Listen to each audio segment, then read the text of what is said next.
So there's no easy answer politically for the Trump administration, and I think this is going to haunt them these next 2 years till the end of his term. Is it going to haunt them?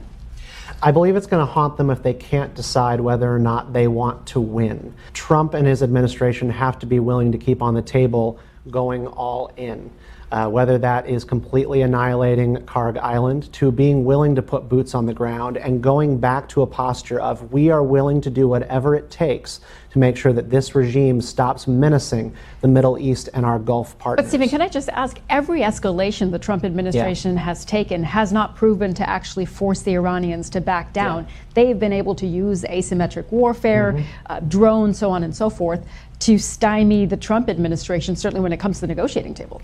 H.R. McMaster has a wonderful bit in his book on American foreign policy and what's gone wrong, a critique of gradualizing pressure. We've been doing this since the Vietnam War, where we believe that if we escalate pressure, do a tit for tat with our opponents, that every time they hit us, we'll hit them just a little bit harder, and that will logically bring them back to the table and we'll be able to negotiate our way out of a conflict. This has failed for the United States, by and large. The only time the United States has ever succeeded is when we entered a conflict with the goal being total victory.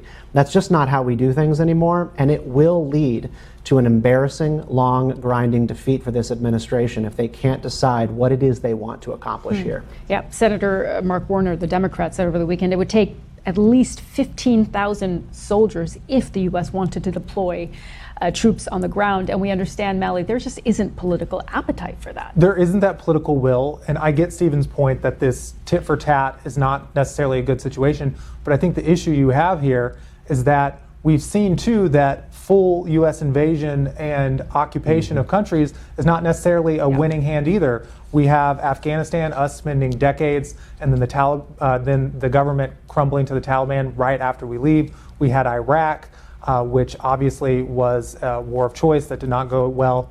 So I think the problem is even if we invade Iran and topple their government to try to finish this nuclear problem, do we actually have the ability to set up a government that can function when we leave and that would continue to ensure that they are not a nuclear threat? And I don't think we have any confidence we can do that. And is that the U.S.'s role? Because that is what President Trump had said he didn't want to engage in nation building. He certainly said that, and I don't think he ever entered the White House wanting to deal with this. And this all comes down to whether or not you trust U.S. intelligence services. Americans are by and large jaded by the Iraq war, so when we hear XYZ Middle Eastern country has nuclear weapons, a lot of Americans just sort of turn their ears off because Iraq went sideways. But if you are to believe the administration that we are at a tipping point where something had to be done, then we made the right call. And the war of choice, as Mally might put it, was a war that we had to take on.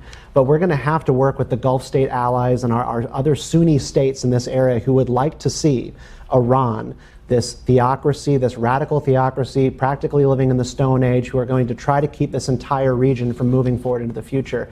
They're going to have to work together with these states to figure out how to deal with it. Okay, we've run out of time. Stephen and Mally, thank you both for the conversation tonight. Really appreciate you coming in.